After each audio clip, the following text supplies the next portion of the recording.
Hello my dear friend and my dear student, मेरे इस YouTube channel में आप सभी लोगों का स्वागत है। पिछले वीडियो मैंने आप लोगों को नवलोक प्रबंध या नवलोक प्रबंधन बताया था, जो आपके BA third year 5th semester का द्वितीय प्रश्न पत्र लोक प्रशासन के सिद्धांत के अंतर्गत यूनिट 6 से था। आज मैं यूनिट 6 से ही आप लोगों को नवलोक सेवा उपागम बताऊंगा। नवलोक सेवा उपागम बताने जा रहा हूं, न्यू पब्लिक सर्विस अप्रोच, जो यूनिट 6 से है। तो आइए चलते हैं अपने विषय की ओर। नवलोक सेवा उपागम। नवलोक सेवा उपागम है क्या? लोक प्रशासन की भूमिका और संभावनाओं पर रॉबर्ट तथा जेनेट डेहार्ट, रॉबर्ट और जेनेट डेहार्ट, रॉबर्ट और जेनेट डेहार्ट, रॉबर्ट और जेनेट डेहार्ट ने एक अवधारणात्मक संरचना प्रस्तुत की है, जिसको हम नवलोक सेवा कहते हैं या नवलोक सेवा उपागम कहा जाता है। जिसको हम नवलोक सेवा उपागम कहते हैं, जो लोकतांत्रिक नागरिकता की बुनियादी सिद्धांतों पर आधारित है और सामुदायिक भूमिका, नागरिक समाज संस्थानों की भूमिका, नागरिक सामाजिक संस्थानों की भूमिका तथा संगठनात्मक मानववाद के सिद्धांतों पर आधारित है। नवलोक सेवा उपागम का उद्देश्य है कि एक ऐसी विचारधारा का समर्थन करना जिसे कि ये सारी संस्थाएं, ये सभी लोग नवलोक सेवा से यानी कि लोक सेवा से संबद्ध हो सकें, लोक सेवा के साथ साझा हितों को संबद्ध कर सकें, यानी लोक सेवा में इनकी भागीदारी हो सके। इस लोक सेवा उपागम के अंतर्गत सामुदायिक भूमिका होनी चाहिए, सामुदायिक भूमिका होनी चाहिए लोक सेवा उपागम के अंतर्गत, और सामाजिक संस्थानों की भूमिका होनी चाहिए, सामाजिक संस्थानों की भूमिका,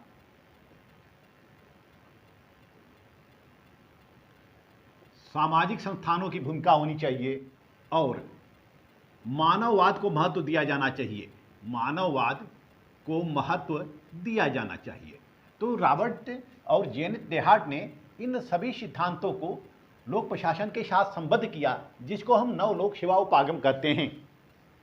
नवलोक सेवा उपागम यह सुनिश्चित करती है कि प्रशासन की सफलता पूर्ण रूप से लोक सेवकों के ऊपर निर्भर करती है, यानी प्रशासन की सफलता पूर्ण रूप से किसके ऊपर निर्भर करती है? लोक सेवकों के ऊपर निर्भर करती है। लेकिन यह जो लोक सेवक हैं, यह किसके अधीन होनी चाहिए? लोक सेवक। यह लोक सेवक किसके अधीन होने चाहिए? यह लोक सेवक किसके अधीन होने चाहिए? जनता के अधीन होने चाहिए। यह जो भी कार्य करें, जनता के हितों के लिए कार्य करें, जनता के हितों को देखते हुए कार्य करें, और जितनी भी लोकतांत्रिक समस्याएं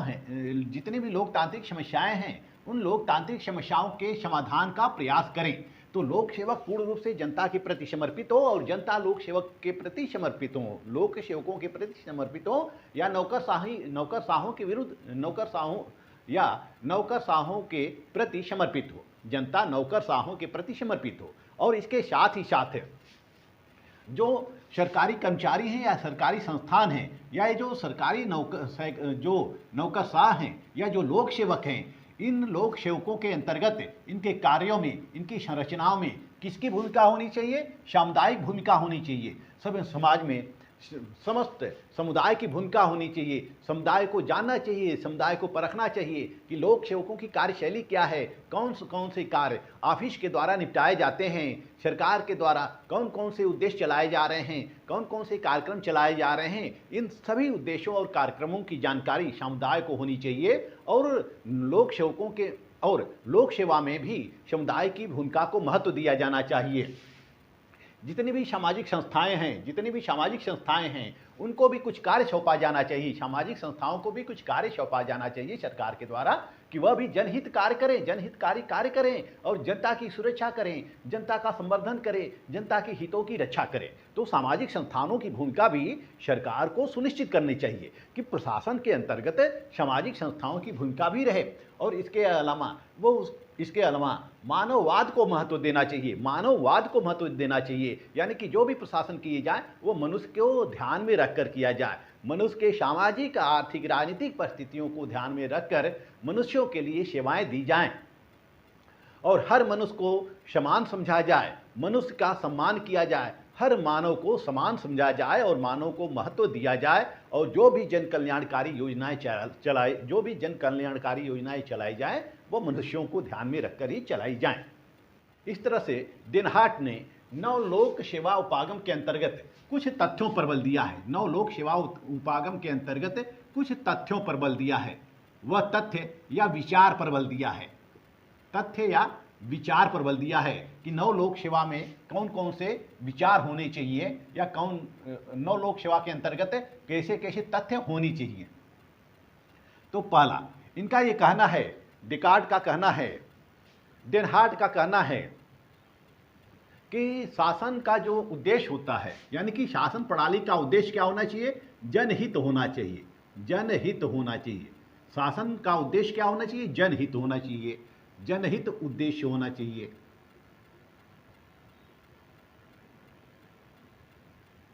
शासन का उद्देश्य जनहित होना चाहिए, यानी कि शासन के द्वारा जो भी कार्य किए जाएं वो जनता के हितों के लिए कार्य किए जाएं।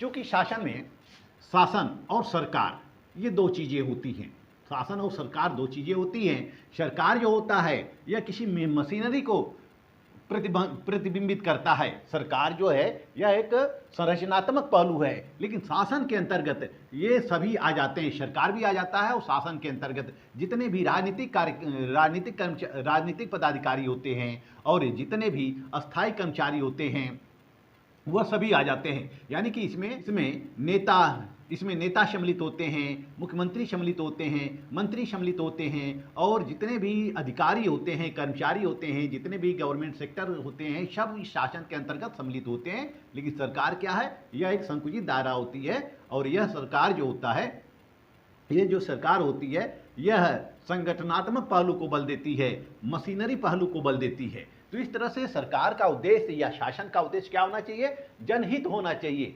जनहित होना चाहिए।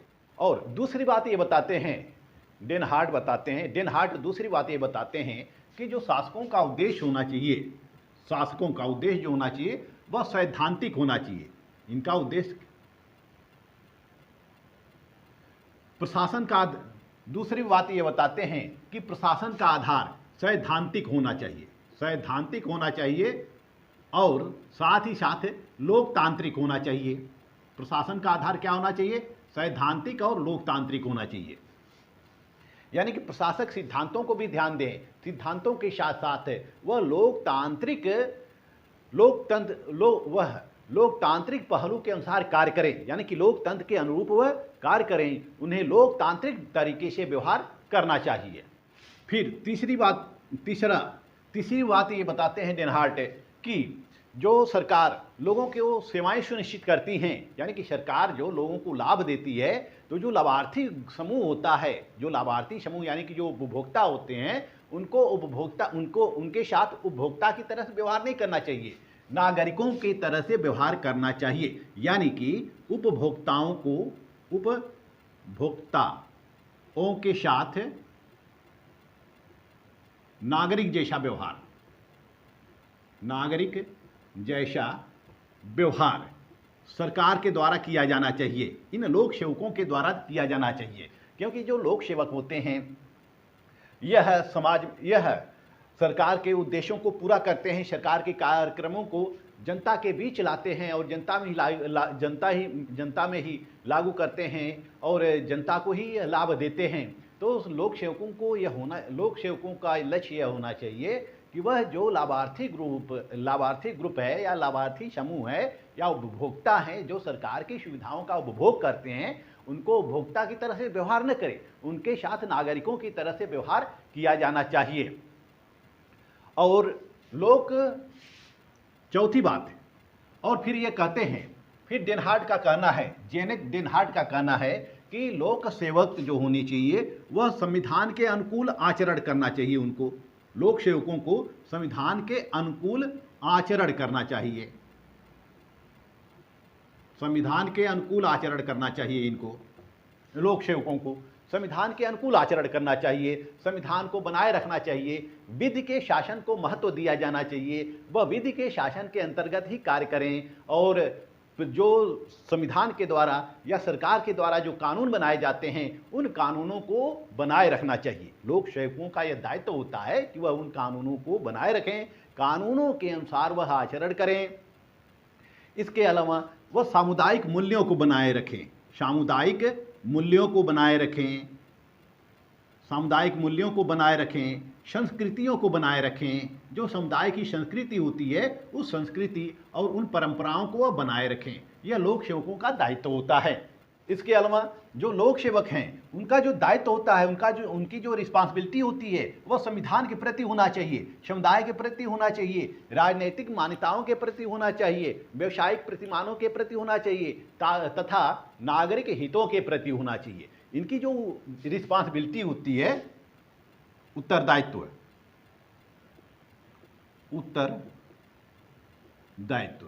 जो लोक सेवकों का उत्तरदायित्व होता है वह किसके प्रति होनी चाहिए? संविधान के प्रति होनी चाहिए, संविधान के प्रति होनी चाहिए, सामुदायिक मूल्यों के प्रति होनी चाहिए, सामुदायिक मूल्यों के प्रति इनका उत्तरदायित्व होना चाहिए, राजनीतिक मान्यताओं के प्रति इनका दायित्व होना चाहिए और इसके साथ साथ व्यवसायिक प्रतिमानों के प्रति इनका दायित्व होना चाहिए और नागरिकों के प्रति इनका दायित्व होना चाहिए। यानी कि जो लोक सेवक होते हैं, लोक सेवक जो होते हैं यही शासन के आधार होते हैं। लोक सेवक ही शासन के आधार होते हैं। यह आधार होते हैं किसके? शासन के आधार होते हैं, शासन के आधार होते हैं। यानी कि शासन की समस्त क्रियाएं किसके द्वारा संचालित की जाती हैं? इन लोक सेवकों के द्वारा संचालित की जाती हैं। शासन के समस्त दायित्व या समस्त कार्य लोक सेवकों के द्वारा ही संपादित किए जाते हैं, संचालित किए जाते हैं। तो इस तरह से जनता और सरकार के बीच लोक सेवक जो है एक कड़ी का कार्य करते हैं। लोक सेवक एक कड़ी का कार्य करते हैं। यदि लोक सेवक सरकार की नीतियों को लागू नहीं करेंगे तो इससे सरकार को नुकसान होता है, सरकार को नुकसान होता है। और जनता जो होती है वह जनता जो होती है जब लोक सेवकों के प्रति असंतुष्ट हो जाती है, सरकारी तंत्र के प्रति असंतुष्ट हो जाती है, सरकारी कर्मचारी और अधिकारियों के प्रति असंतुष्ट हो जाती है, तो यह दोष किसको देती है? सरकार को दोष देती है। यह दोष किसको देती है? सरकार को दोष देती है। ऐसे में सरकार का पतन हो जाता है, ऐसे में सरकार का पतन हो जाता है। हम देखते हैं कि 2012 में उत्तर प्रदेश में अखिलेश की सरकार आती है, 2012 से 17 तक रहती है, 2012 से 17 तक रहती है। लेकिन जनता को अखिलेश सरकार में कुछ कमियां नजर आईं, अखिलेश सरकार में कुछ कमियां नजर आईं और जितने भी अधिकारी और कर्मचारी थे उन अधिकारी और कर्मचारियों के प्रति एक जन असंतोष था। शायद कार्य ठीक से नहीं हो पा रहा था या अखिलेश की नीतियों को ये जो अधिकारी हैं और प्रशासक हैं ये ठीक से लागू नहीं कर पा रहे थे। इतनी कई कठिनाइयां थी, कई समस्याएं थी जिससे कि जनता अखिलेश से रुष्ट हो जाती है, सपा सरकार से रुष्ट हो जाती है। और फिर 2017 में हम देखते हैं 2017 में कि बीजेपी की सरकार बनती है, बीजेपी की सरकार बनती है। फिर 2022 में फिर चुनाव होता है और फिर बीजेपी की सरकार बनती है। तो इससे यह स्पष्ट होता है कि बीजेपी की नीतियां लागू करने में अधिकारी कर्मचारी तंत्र तत्परता दिखा रहे हैं।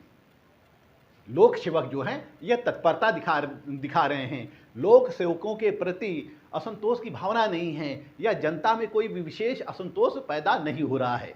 यदि 2027 में फिर बीजेपी की सरकार बनती है, तो इससे यह स्पष्ट होता है कि सबसे अच्छा शासन किसका है? योगी जी का है। योगी जी जो उत्तर प्रदेश के मुख्यमंत्री हैं, योगी सरकार का सबसे अच्छा प्रशासन है और भाजपा से उत्तर प्रदेश की जनता काफ़ी संतुष्ट है। यह परिलक्षित होता है।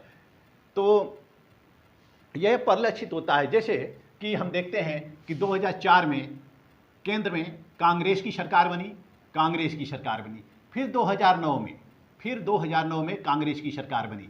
यानी कि 2009 से 2014 तक कांग्रेस की सरकार रही, 10 सालों तक कांग्रेस की लगातार सरकारें रही हैं। तो इससे स्पष्ट होता है कि जो 2004 से लेकर 2009 के बीच किया गया कार्य था कांग्रेस सरकार के द्वारा, उससे जनता जनता को संतुष्ट किया और जनता फिर उसको मौका दी, फिर उसको अवसर दिया और फिर उनकी सरकार बनी। लेकिन 2014 तक आते आते जनता असंतुष्ट हो जाती है, पार्टी में असंतोष फैल जाता है, जिसका परिणाम होता है कि कांग्रेस सरकार हार जाती है। फिर बीजेपी की सरकार आ जाती है, केंद्र में बीजेपी की सरकार आ जाती है। तो हम देखते हैं कि जो प्रशासन की सफलता होती है, जो सरकार की सफलता होती है या असफलता होती है, यह पूर्ण रूप से लोक सेवकों के ऊपर निर्भर करता है, पूर्ण रूप से लोक सेवकों के ऊपर निर्भर करता है। और लोक सेवक ही सरकार की सफलता के मुख्य निर्धारक तत्व होते हैं, निर्धारक कारक होते हैं। इसीलिए रॉबर्ट और डेनहार्ट ने लोक सेवकों को प्रशासन में बहुत ही महत्वपूर्ण माना है। इनका यह कहना है कि जो लोक सेवक हैं यही प्रशासन की सफलता और असफलता के निर्धारक तत्व हैं, निर्धारक कारक हैं। यानी कि इन्हीं के ऊपर इन्हीं के ऊपर सरकार की सफलता और असफलता निर्भर होती है। तो इस तरह से लोक सेवकों का यह दायित्व होता है कि यह जनता के प्रति समर्पित रहें, सरकार के प्रति समर्पित रहें, सरकार जो निर्देश देती रहे उसका यह पालन करते रहें। फिर छठे तथ्य पर बल दिया है, एक आदर्श शासन प्रणाली। इन्होंने आदर्श शासन प्रणाली की बात कही है, आदर्श शासन प्रणाली।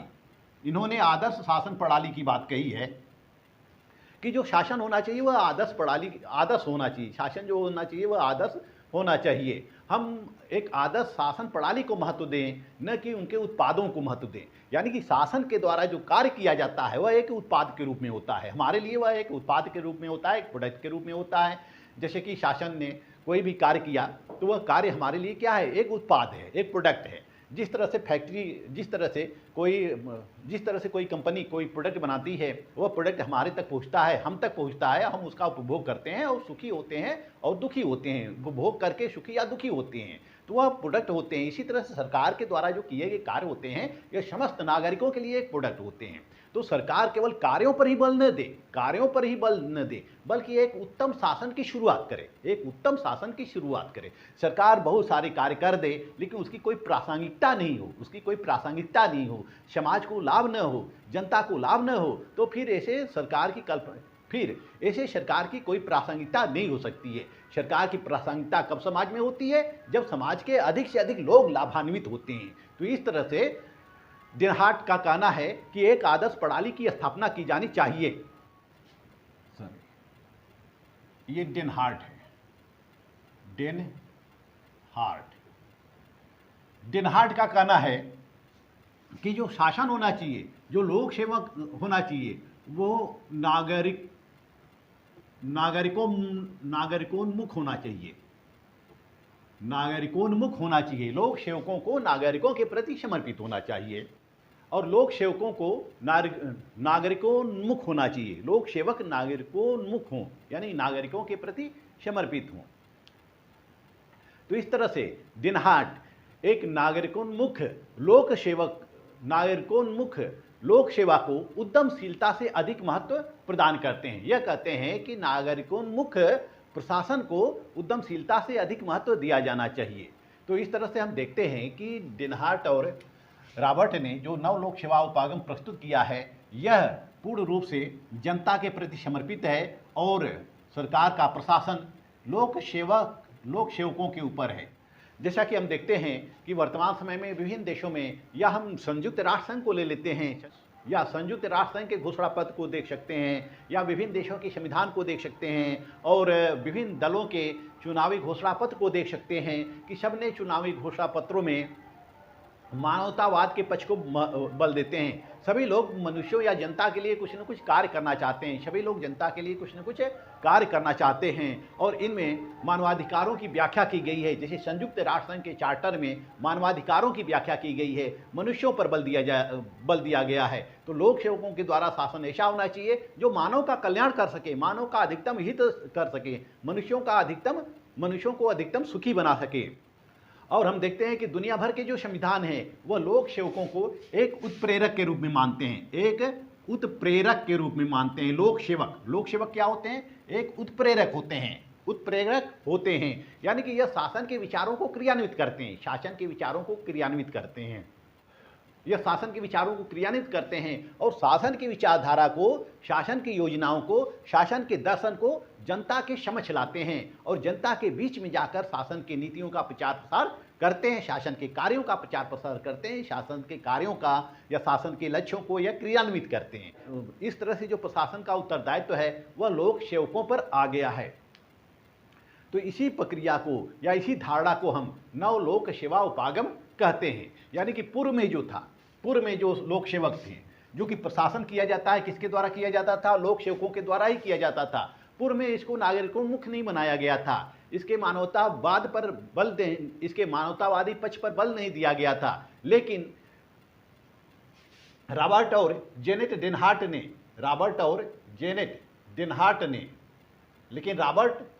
डेनहार्ट ने इसके मानवतावादी पक्ष पर बल देना शुरू किया और आदर्श शासन प्रणाली पर बल देना शुरू किया और शासन प्रशासन के अंतर्गत सामुदायिक भूमिका को महत्व दिया, सामाजिक संस्थानों की भूमिका को महत्व दिया, मानववाद को महत्व दिया। इसीलिए इस सिद्धांत को या इस उपागम को हम नवलोक सेवा उपागम कहते हैं। पूर्व में ऐसा नहीं था, पूर्व में समुदाय की भूमिका नहीं थी, सामाजिक संस्थानों की भूमिका नहीं थी, मानववाद को बहुत महत्व नहीं दिया जाता था। जो सरकार के द्वारा कार्य किया जाता था वह पूर्ण रूप से लोक सेवकों के द्वारा किया जाता था और जो संरचनात्मक कार्य किए जाते थे, यानी कि जिस संस्था को, जिस सरकार के जिस अंग को या जिस संगठन को, प्रशासन के जिस अंग को या जिस संगठन के पास जो कार्य है वही कार्य करते थे।